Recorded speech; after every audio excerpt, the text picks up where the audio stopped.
Teal Deer, Mike, or Mick, or whatever the hell this organization wants to call itself, doesn't understand so many things.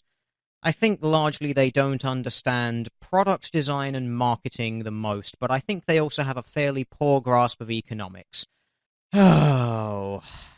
Listen up, ladies!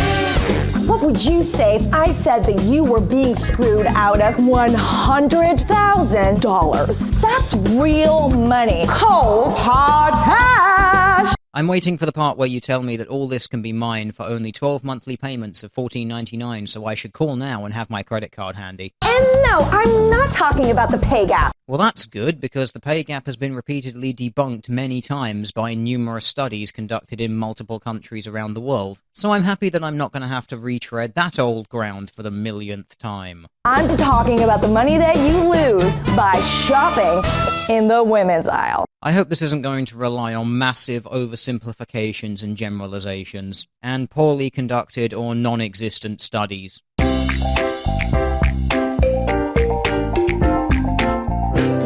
Across America, retailers are charging more for products targeted at women than those targeted at men.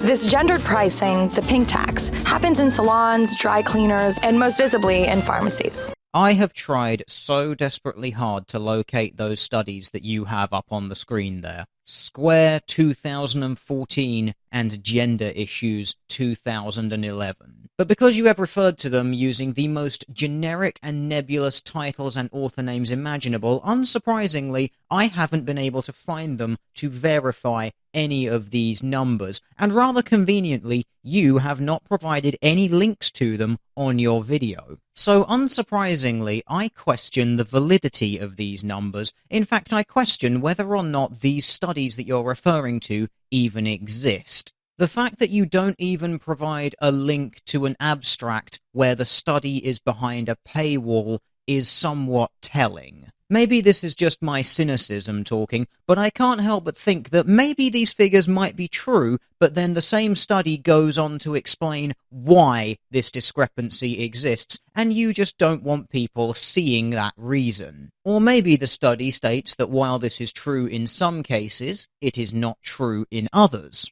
Or maybe it states that these figures were true several years ago and are no longer true. So needless to say, your intentional hiding of the source material makes me very suspicious of your claims. If someone out there does happen to stumble upon either of these studies, please feel free to link them to me so that I can do a follow-up video where I actually look at them. But in the meantime, what we're going to do is look at some of the reasons why the discrepancies between these things may exist. And I think you'll find that, once again, this comes down to an issue where you are claiming people are getting the same thing when they are not. So, firstly, on the issue of haircuts. Unsurprisingly, you are not the first person to ask this question, nor I'm sure will you be the last. So I managed to locate this question on Quora. Why does it cost so much more for women's haircuts? Of course, I understand that women typically have more hair. My assumption is that more hair requires more work, and generally speaking, women tend to have longer hair than men. However, the way the services are priced is based on gender, not length of hair. So should a woman with really short hair have to pay the higher women's price, and conversely, should a man with long hair get to pay the men's price? Unsurprisingly, this question has been answered by several people who work in the field. Let's see what they had to say, shall we? I am a licensed cosmetologist. My wife is a licensed cosmetologist. We own and operate a salon together. We charge slightly more for women's haircuts than for men's haircuts, because women expect a different service than a man expects. These are gross generalizations, but men expect a shampoo, sometimes, a great cut, a fast service, and maybe a little spritz of product in their hair before heading back out into the world with hair that will last a few weeks before looking like it needs to be cut again. A very skilled hair cutter can extend this to a month, 6 weeks, or even up to 3 months in some cases. Hair that is cut well will grow well, but that is not what you asked. Women expect a haircut often paired with a chemical service, such as permanent color. They expect a shampoo and often a style using hot tools. All of these services take different skills and are all wrapped up in the pricing structure. They expect much more intricate cuts, even with short hair. For example, an A-line bob, as made famous by Vidal Sassoon, will take significantly more skill to get right than a Princeton cut with buzzers. Even a short pixie cut will be more intricate than a man's haircut. Women with short hair expect not just a particular cut, but internal texture and play, and the hair to lay in a particular way. A good haircutter will discuss these things with clients in consultation, and then create a style to match the client's features and lifestyle. That being said, we allow a few women to pay a man's price for a cut when they have a particularly easy cut, and do not expect an extravagant style at the end of the service. We also have charged more for men who have longer hair. Another hidden cost is the price of the products on the back bar. The back bar is the stock of shampoos and conditioners the stylist uses to wash your hair. More hair requires more product, which costs the salon more money. With women typically having more hair and longer hair than men, it is easy to see why the added cost of time and products to the stylist leads them to charge women more. Additionally, the easiest women's cuts are still typically more intricate than men's.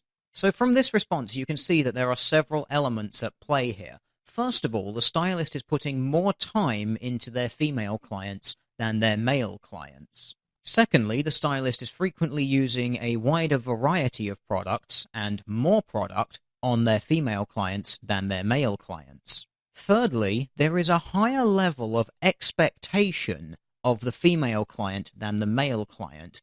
We'll get on to that point later because it's very important and comes up quite frequently in this issue. And finally, you'll notice that actually, in some cases, the pricing is at the discretion of the person performing the service. So to state that all women's haircuts cost a specific amount more than all men's haircuts is inaccurate. Moving on to the next answer. I've previously worked in this space assessing prices for haircuts. While your general assumption around the time it takes for men and women to get a haircut is a contributing factor, there's also the fact that women tend to have a higher willingness to pay for haircuts. The job is perceived to be more complex, and as such, they're willing to pay more for better quality. Though there are a number of men's hair salons that are on the rise that provide better quality and charge a premium for it, many mainstream hair salons still primarily serve male customers that view the service as a commodity. Many men hold the mindset that they could get their hair cut at any chain and the difference in quality would be minor or irrelevant. This corresponds to a lower willingness to pay, as well as a higher degree of price competition between major salons, ultimately driving down prices for haircuts for men. As for the last comment, I have seen some salons start to charge both genders variable prices for certain services based on hair length, particularly when it relates to variable supply costs, e.g. color and highlights. Once again, what we're looking at here is women want a better service. They expect more, and as a result, they are willing to pay more. Women, on average, want a more personal, more luxurious service than men do, because men do not care as much as women do. And this is no different from any other premium product or service, such as buying a car. You can have regular woven car seats, or you can have leather car seats. One will cost more than the other, even though both serve the exact same purpose. Now moving on to your claim as to why women's dry cleaning is nigh double the cost of men's when it comes to shirts. And this has a very simple explanation, as told by Martin Lewis of the Textile Service Association, which represents dry cleaners. He says, "It's not that we see women customers coming and think, right, we'll charge you a $5 more. The reason is that men's garments come in a standard shape so it can be placed on the shirt finishing machine, a dummy onto which a shirt is fitted during pressing. A lady's blouse is more shaped, for obvious reasons, and therefore it needs ironing by hand. We charge according to the garment, not the customer. And we can quite easily see that this is true when looking at women's blouses. You will notice every single one of these images has a different cut. Every single garment has a different shape, and many of them have large elaborate collar or ribbon designs. Now let's compare that to men's shirts. And if you look here across this wide variety of shirts, you will notice they are all more or less identical. Pretty much the only thing that changes from shirt to shirt is the color and the patterning. And when you see one of these automated shirt ironing machines in action, you will see why it is so much easier to get a men's shirt onto one of these than women's blouses, because men's shirt designs are pretty much uniform, whereas the women's blouse designs are not. And once you see this machine in action, you will understand why. So here is a short clip, about 90 seconds long, giving you a demonstration of how these machines work. Drape the spin-dried shirt over the cover. Put up the collar. Fasten the top button. Pull the arm sections of the cover through each sleeve. Attach the small clips to the cuffs.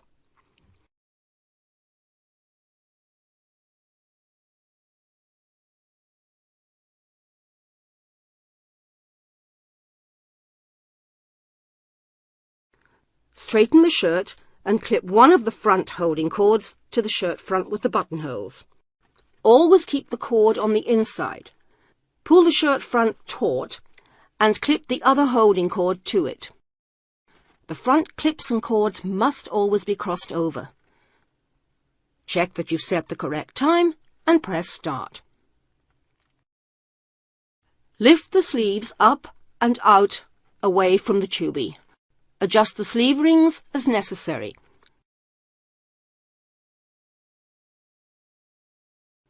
Turn the machine round and attach the other clips to the back of the shirt where required.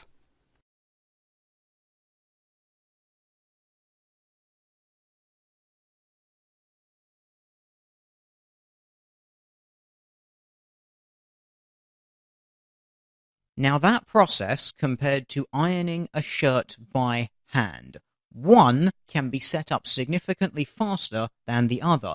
This can also be set up and left unattended while you do another shirt on another mannequin, and you can have rows of a dozen of these things happening all at once. So when you are a woman and you have an elaborate blouse with all sorts of ribbons and additional attachments, every single time that goes to be dry cleaned, that has to be done by hand, as opposed to a man's, which just gets plopped onto one of these mannequins for a few minutes and left there.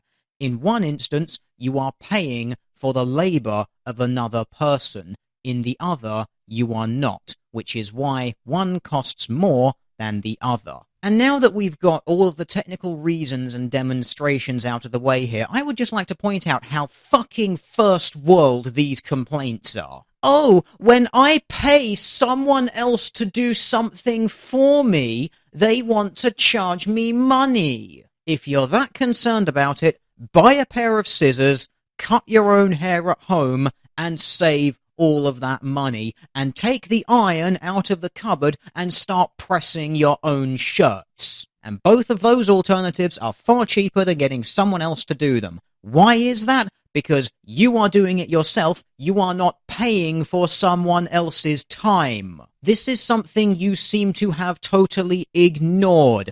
Other people's time costs money. If you want more of their time, you have to give them more money. Because these people performing these services are not slaves.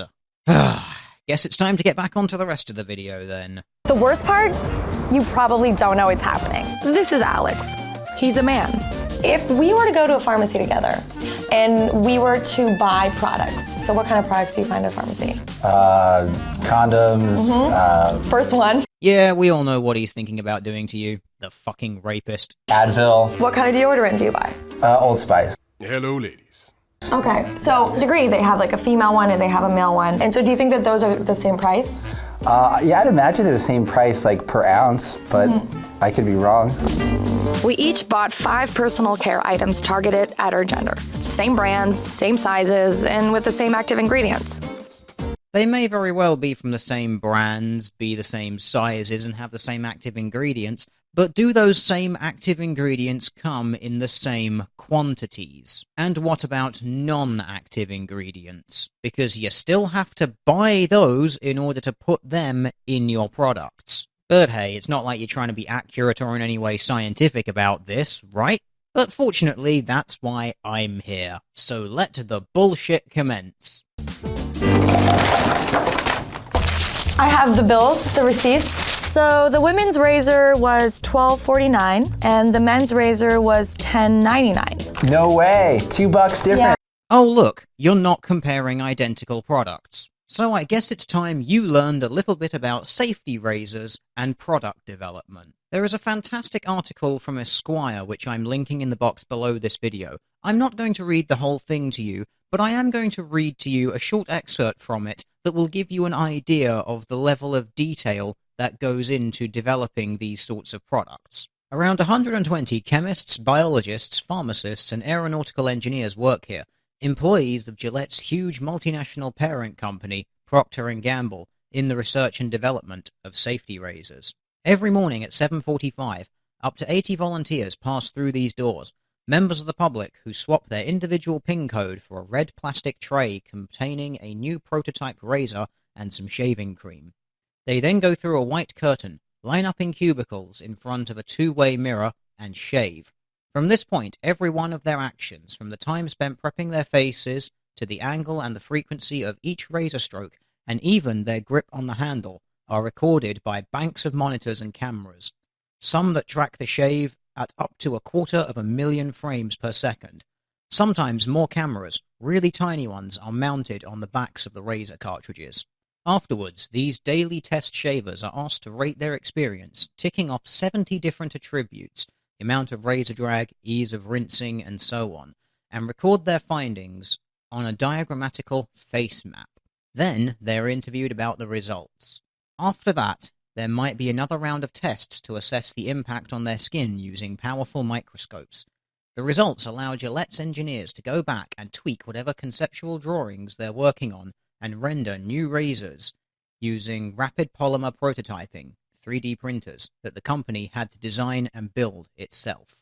People say shaving isn't rocket science, but it is, said Dr. Christian Vanuzzi, one of Gillette's principal scientists tells me. We had a rocket scientist who came to us from British Aerospace.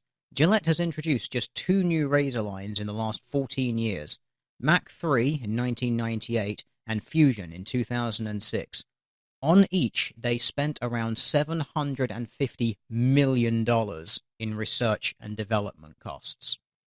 This intricate and detailed level of research is why companies like Gillette produce different kinds of razors for men and women. And these razors are designed very differently. In fact, Gillette themselves have written an article giving you an idea of the differences.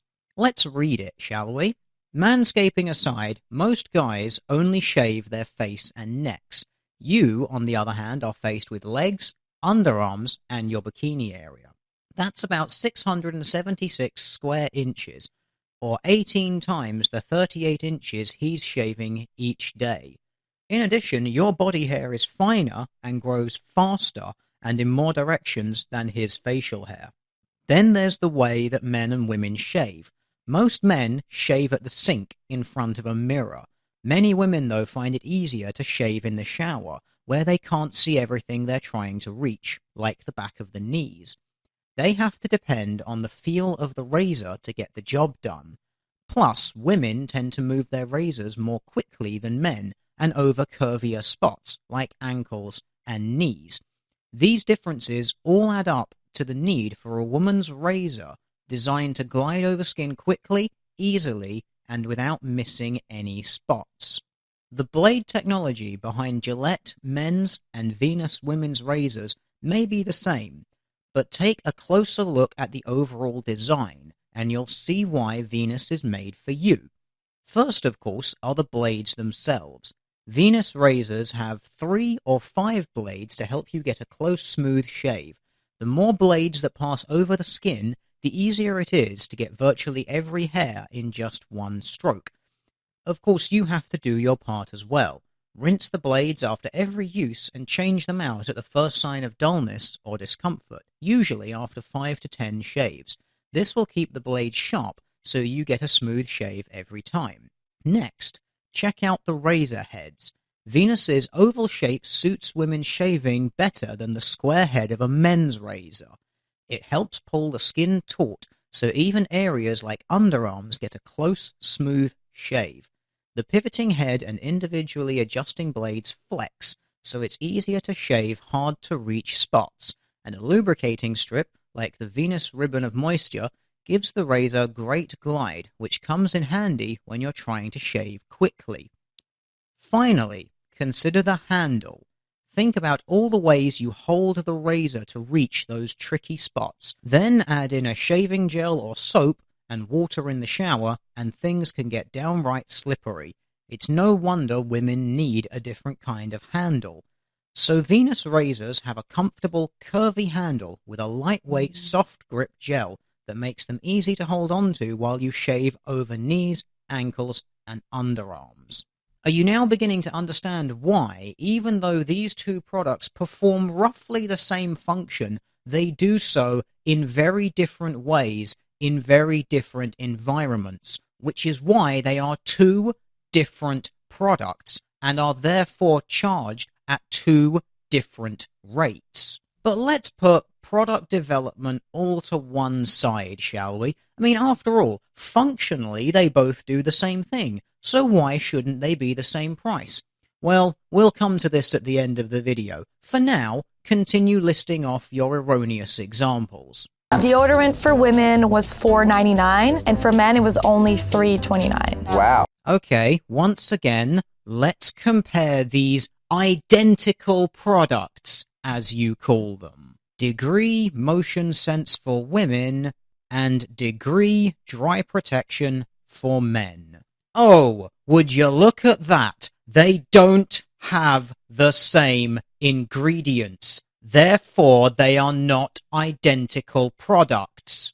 And isn't it funny that the women's deodorant that contains more ingredients costs more than the men's? Funny how that works, isn't it? But you go ahead and tell us how the next two identical products are somehow charged at different rates. Women's shaving cream was $3.49. Men's shaving cream was $2.89. Okay, so now we are comparing Gillette Satin Care Sensitive for women to Gillette Series Sensitive for men. Let's see how identical these products are. Oh, look, from the Procter & Gamble website. The exact breakdown of the ingredients used in both of these products, and you will notice they are not the same. Also, I would like to point out to you that while many of the ingredients are the same, when you list things in order like this, it is in order from the largest quantity to the smallest quantity. Therefore, even when they share common ingredients, they are sharing them in very different amounts. Ergo, the product is not identical. Wrinkle cream for women was $14.79, and the wrinkle cream for men was $13.99. Once again, just going to any old website and searching Neutrogena Healthy Skin Anti-Wrinkle Cream with 15 SPF, comparing to Neutrogena Men Age Fighter Face Moisturizer also with an SPF of 15, and you will notice the ingredients lists are different. All of this information comes off the packaging of the products that you are using. How the hell did you buy all of this stuff in a shop and somehow convince yourself that it's identical when the ingredients lists tell you otherwise?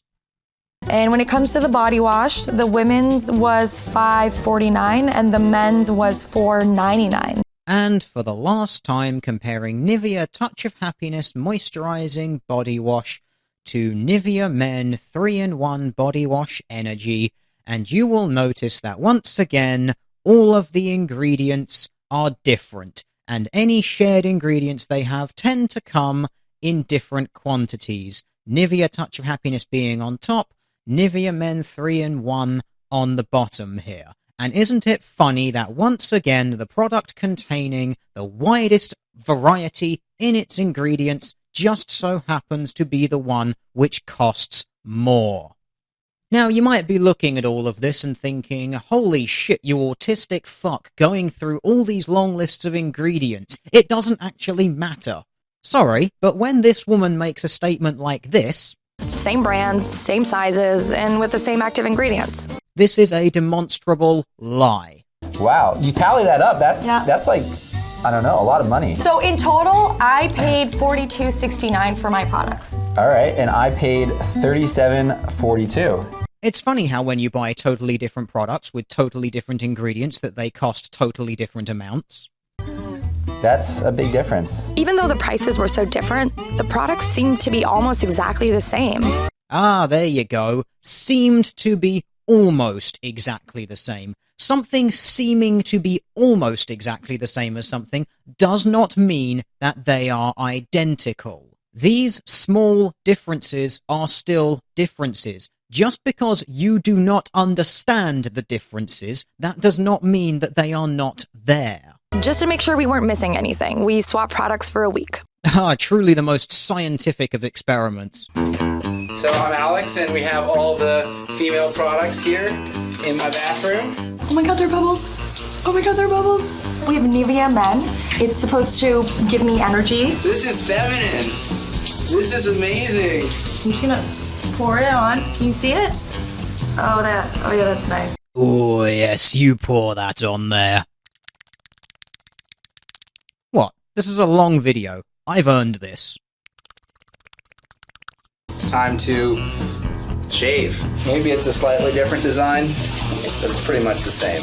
Are you shocked that using these products is essentially the same as using these products? And here we come to the fatal flaw with your logic on this issue. You are now admitting that all of these things are different. Just because they function in essentially the same way, that doesn't mean that they are the same. Just because two things share a utility, that does not make them identical. For example, a bread knife and a kitchen knife are essentially the same. You can use both of them to cut pretty much anything, but they are different. They are designed differently to achieve different tasks. This does not mean that they are identical. Let's extrapolate your logic out for a moment here. Your logic is basically if two objects or two different things can achieve the same result, then those two things, despite their differences, should always be the same price. So by your logic, this vehicle, the Bugatti Veyron, one of the world's most expensive production cars, should cost the same as a Vespa scooter. Because, hey, using them is essentially the same. I mean, you get into one and you use it to drive yourself from one place to another. You get on the other and you use it to drive yourself from one place to the other.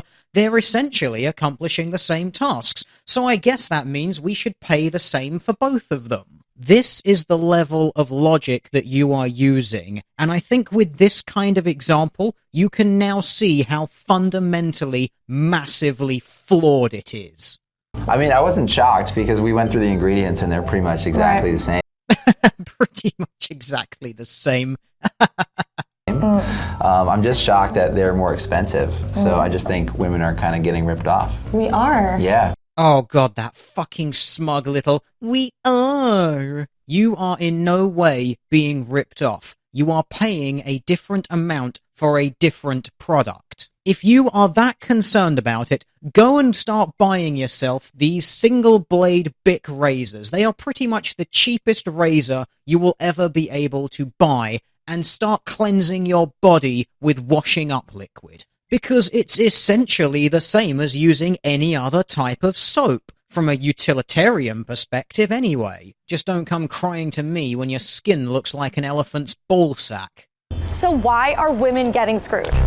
To get some answers, I sat down with someone who's been fighting gendered pricing for years, trade lawyer Michael Cohn. Michael says that this is a systemic problem. Its products, when you go into the drugstore, personal hygiene are higher for women. its services, Dry cleaning is often more expensive as a service for women. and its actual taxes. Women's shoes are higher with import taxes, which, by the way, is about $60 million a year more that Uncle Sam collects on women's shoes than on men's shoes, and then that gets passed along. To fix it, let's start by getting everyone to recognize that this is a real problem. A lot of people say, well, the marketing's different. Like this one has all kinds of special little roses painted on it. The marketing is certainly not a good excuse. If it's gender-based marketing telling you you need to buy something pink with flowers on it, and that means it's going to be more expensive, that right there is part of the problem. Okay, I'm going to introduce you to a radical notion here.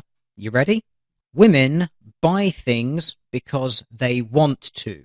If a woman wants to buy a gender-neutral product that is the cheapest of the cheap things available on the market, she is absolutely free to do so. And the reality is, women choose to spend more on these products. As Simone Nessie, a statistician working at Sheconomics, pointed out, a woman's sense of self is more closely tied to shopping. We associate high price with quality. It's the because I am worth it effect. The marketeers have discovered that they can get away with charging more for some female products because women actually feel better about paying more. So the key point here is that women are not forced to spend more money on these products. They are not being forced to do so. They are choosing to do so. But I can already see where this is going. Something internalized misogyny, something patriarchy. It's time to take our money back. From now on, when I see this kind of price discrimination, I'm speaking up. And until these companies get the message, I guess I'm gonna smell like a man.